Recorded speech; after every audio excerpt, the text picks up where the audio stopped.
ഒരുപാട് സമരങ്ങൾക്കും പ്രക്ഷോഭങ്ങൾക്കും ഒടുവിലാണ് മലപ്പുറത്ത് +1 സർക്കാർ സ്കൂളുകളിൽ അധിക ബാച്ച് അനുവദിച്ചത്. ഭൗതിക സാഹചര്യങ്ങളുടെ പരിമിതികളിൽ വീർപ്പുമുട്ടുന്ന സ്കൂളുകൾ അധിക ബാച്ചിൽ വരുന്ന കുട്ടികൾക്ക് സൗകര്യമൊരുക്കാനുള്ള പരിശ്രമത്തിലാണ്. അധിക ബാച്ച് നൽകിയ തീരുമാനത്തെ സ്വാഗതം ചെയ്യുന്ന ഇവർ സ്കൂളിലെ ഭൗതിക സാഹചര്യങ്ങൾ മെച്ചപ്പെടുത്താൻ കൂടി സർക്കാരിന് പിന്തുണ ആവശ്യപ്പെടുന്നു. Kottakkal government Rajas higher secondary സ്കൂളിൽ നിന്ന് CV അനുമോ തയ്യാറാക്കിയ റിപ്പോർട്ട് കാണാം. ഒരുപാട് പ്രതിഷേധങ്ങൾക്കും പ്രക്ഷോഭങ്ങൾക്കും ശേഷമാണ് മലപ്പുറത്ത് അധിക +1 ബാച്ച് സർക്കാർ അനുവദിച്ചത്.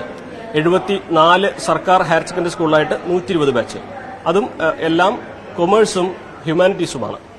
ഇത്രയും ബാച്ചുകൾ അനുവദിക്കുമ്പോൾ അതിൽ ഈ സ്കൂളുകളുടെ അവസ്ഥ എങ്ങനെയാണ് എന്നതാണ് നമ്മൾ പരിശോധിക്കുന്നത്. നമ്മളിപ്പോൾ ഉള്ളത് government Rajas higher secondary school കോട്ടക്കലിലാണ് ഉള്ളത്. കോട്ടക്കലിൽ ജില്ലയിലെ തന്നെ ഏറ്റവും അറിയപ്പെടുന്ന സ്കൂളാണ്, നല്ല വിജയശതമാനമുള്ള സ്കൂളാണ്. ഈ സ്കൂളിൽ ഇപ്പോൾ അധികമായിട്ടുള്ള ഈ 2 ബാച്ചിന് വേണ്ടിയിട്ട് ഇവിടെയുള്ള സ്മാർട്ട് ക്ലാസ് റൂം ഉപയോഗിക്കാനുള്ള ഒരു തീരുമാനത്തിലാണ്. അപ്പം ഇവിടെ ഇപ്പം ഏകദേശം 1500ഓളം കുട്ടികൾ പഠിക്കുന്നുണ്ട്. ഇനിയിപ്പോൾ എങ്ങനെയായാലും 100 കുട്ടികളും കൂടി അധികം വരും. അപ്പം നമുക്കിപ്പോൾ നിലവിൽ ഈ ഒരു ഹാളാണ് ഇവിടെ ഉള്ളത്. പക്ഷെ അടുത്ത വർഷത്തേക്ക് ഇനിയും +2 ഈ കുട്ടികൾ +2 ആവും, വീണ്ടും +1 പുതിയ ബാച്ച് വരും. ആ സമയത്ത് നമുക്ക് ഇനിയിപ്പോൾ ഇരിക്കാനുള്ള ഒരു സ്ഥലപരിമിതി ഉണ്ടായിരിക്കും. അധ്യാപകരുടെ വലിയൊരു പ്രഷറാണല്ലോ 60 കുട്ടികൾ ഇരിക്കുന്ന വലിയ ക്ലാസ് മാനേജ് ചെയ്യാന്നുള്ളത്. അധ്യാപിക എന്ന നിലയിൽ ടീച്ചർക്ക് എങ്ങനെയാണ് വ്യക്തിപരമായിട്ട് തോന്നിയിട്ടുള്ളത്? എന്നെ സംബന്ധിച്ചിടത്തോളം നോക്കുകയാണെങ്കിൽ ഞാനിപ്പം ക്ലാസ് 8 പീരീഡ് എനിക്ക് പഠിപ്പിക്കാനുണ്ട്. ഒരു പ്രിൻസിപ്പൽ എന്നുള്ള നിലയ്ക്ക് 8 പീരീഡ് എനിക്ക് പഠിപ്പിക്കാനുണ്ട്. പക്ഷെ എന്നെ സംബന്ധിച്ചിടത്തോളം എനിക്ക് തോന്നുന്നത് 60 കുട്ടികളെ മാനേജ് ചെയ്യാനൊന്നും അത്ര വലിയ പ്രയാസമൊന്നും എനിക്ക് തോന്നിയിട്ടില്ല എന്നുള്ളതാണ്. ഹയർ സെക്കൻഡറി സംബന്ധിച്ച് പറയുകയാണെങ്കിൽ ഓഫീസ് സ്റ്റാഫ് തീരെയില്ല.